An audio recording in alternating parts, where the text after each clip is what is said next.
আজ আমরা কী সম্পর্কে পড়বো না অ্যান্টিনেটাল অ্যাডভাইস সম্পর্কে পড়বো, মানে অ্যান্টিনেটাল পিরিয়ডে মাদারকে কী ধরনের অ্যাডভাইস দেওয়া হয় সেটা সম্পর্কে পড়বো।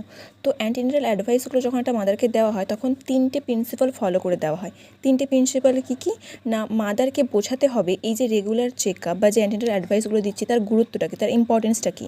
তাহলে মাদারের যে হেলথ স্ট্যাটাসটাকে আমি ইমপ্রুভ করছি বা মেনটেন করছি তার কারণটা কী, তার গুরুত্বটা কী, হেলথ স্ট্যাটাসটাকে ইমপ্রুভ করার জন্য সেটা সম্পর্কে বোঝাতে হবে। তারপর মাদারকে সাইকোলজিক্যাল সাপোর্ট দিতে হবে এবং যে সমস্ত মাদাররা ফার্স্ট টাইম প্রেগনেন্সি হয়েছে বা প্রাইমারি গ্যাভিতে মাদার রয়েছে তাদের প্রেগনেন্সি বলো বা ডেলিভারি রিলেটেড অনেক রকমের ফিয়ার থাকে, তাহলে সেই ফিয়ারটাকে আমাকে রিমুভ করতে হবে। এই 3টে প্রিন্সিপাল ফলো করে আমাকে অ্যান্টিনেটাল অ্যাডভাইসগুলো দিতে হবে। তো ফার্স্ট অ্যান্টিনেটাল অ্যাডভাইসের মধ্যে কী পড়ছে না অ্যান্টিনেটাল ডায়েট। তাহলে অ্যান্টিনেটাল ডায়েটটা কেমন হতে হবে না, অ্যান্টিনেটাল ডায়েটটা এমন হতে হবে যাতে ম্যাটারনাল হেলথটা গুড হয়, ফিটাল গ্রোথটা অপটিমাল হয়, তার স্ট্রেংথটা অনেক বাড়ে, সাকসেসফুল ল্যাকটেশন হতে পারে, মানে ডেলিভারির পরে যাতে বেবি অপটিমালভাবে ব্রেস্ট মিল্ক সাক করতে পারে, ব্রেস্ট মিল্ক যাতে হয় মাদারের সেক্ষেত্রে। তাছাড়াও কি ইনক্রিজ গ্রোথ অফ ম্যাটারনাল টিস্যুর গ্রোথ যাতে বাড়ে, তারপর যে ফিটাসের গ্রোথ যাতে হয়, প্লাসেন্টার গ্রোথ যেন হয় এবং বিএমআই যাতে ইনক্রিজ হয়, এই সমস্ত কারণগুলোর জন্য আমি অ্যান্টিনেটাল ডায়েটটা আমি দেবো ভালোভাবে। এবার কি মাদারের ক্যালোরি রিকোয়ারমেন্টটা প্রেগনেন্সি টাইমটা অনেকটা বেড়ে যায়। কতটা বাড়ে না, নন প্রেগনেন্ট স্টেটে যে ক্যালোরি রিকোয়ারমেন্টটা হয় তার থেকে 300 কিলো ক্যালোরি বেড়ে যায়। ঠিক আছে, এই যে আমরা বলছি যে প্রেগনেন্সি টাইমে ওয়েট বাড়ে, এবার এই ওয়েটটা কত বাড়ে, যাদের নর্মাল বিএমআই রয়েছে যে সমস্ত মাদারের, মানে ধরো নর্মাল বিএমআই কত না 18.5 থেকে 24.9 বা 25 ধরতে পারি, ওই নর্মাল বিএমআই ওয়ালা যে মাদাররা রয়েছে তাদের 11 কেজি পর্যন্ত ওয়েট বাড়ে। ওভারওয়েট ওমেনদের বিএমআইটা যদি হয় 26 থেকে 29-এর মধ্যে, সেই সমস্ত বিএমআই ওয়ালার ওভারওয়েট মাদারদের কী হয় 7 কেজি পর্যন্ত বাড়ে। আর সেটা যদি ওবেস ওমেন হয়, মানে বিএমআইটা যদি 29 থেকে বেশি হয়, তাহলে তাদের 7 কেজির কম পর্যন্ত ওয়েটটা গেন হয়। ঠিক আছে, এবার এই যে অ্যান্টিনেটাল ডায়েটটা আমি বলছি, ডায়েটটা কেমন হতে হবে, লাইট হতে হবে, মানে খুব হালকা, নিউট্রিশিয়াস দিতে হবে, ইজিলি ডাইজেস্টেবল যাতে হয় এবং প্রোটিন মিনারেলস আর ভিটামিনস যাতে রিচ পরিমাণে থাকে সেরকম দিতে হবে। এবার আমি এই ডায়েটের সাথে কী করতে পারি না, 1/2 থেকে 1 লিটার মিল্ক আমি দিতে পারি, এছাড়া গ্রিন লিফি ভেজিটেবলস, ফ্রুট এই সমস্ত অ্যাড করতে পারি অ্যান্টিনেটাল ডায়েটের সাথে।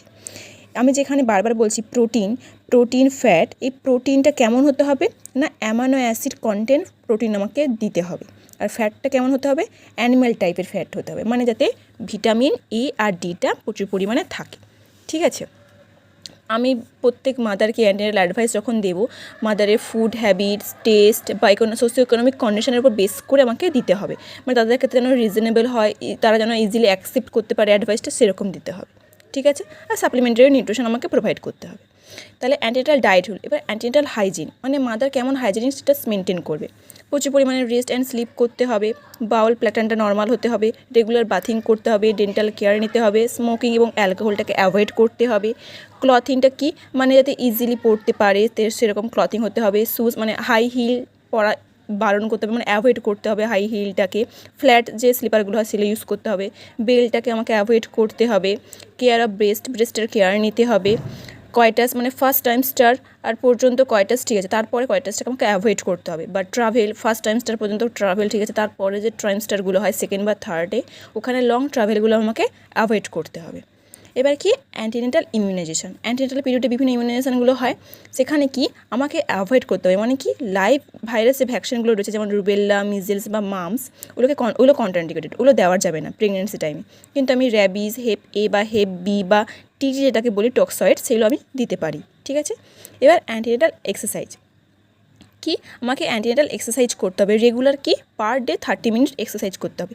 বিভিন্ন রকমের অ্যান্টিনেটাল এক্সারসাইজগুলো হয়, সেটা আমি নেক্সট ভিডিওতে বলছি। ঠিক আছে, এই যে এক্সারসাইজগুলো হয় এটাকে আমাকে রেগুলার 30 মিনিট করে করতে হবে। এই এক্সারসাইজগুলো করলে মার হেলথটা যেমন গুড হয় তেমন নর্মাল ডেলিভারির চান্সটা অনেক বেড়ে যায়। ঠিক আছে, তারপর কি মানে যদি এক্সারসাইজ করার সময় আমি যদি ব্রিথলেসনেস, ফ্যাটিক বা ডিজিনেস হচ্ছে মাদারের, তখন আমাকে এক্সারসাইজটাকে স্টপ করতে হবে। ঠিক আছে, তারপর কি exercise should be done in cool place, মানে কি এক্সারসাইজটা সবসময় কী করতে হবে, কুল কাম প্লেসে করতে হবে, মানে যেন মাথা যেন কমফোর্টেবল ফিল করে।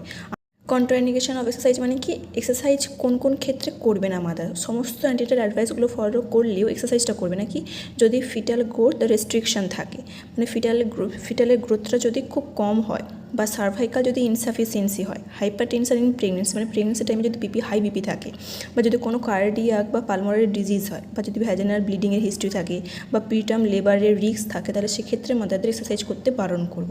হলো। এবার কিছু জেনারেল অ্যাডভাইস কি, অ্যান্টিনেটাল চেক আপ করতে হবে পজিটিভলি। আমাদের প্রেগনেন্সি টাইমে 4-4টে অ্যান্টিনেটাল চেক আপ হয়, তো 4টে অ্যান্টিনেটাল চেক আপ আমাকে করতে হবে। আর কি,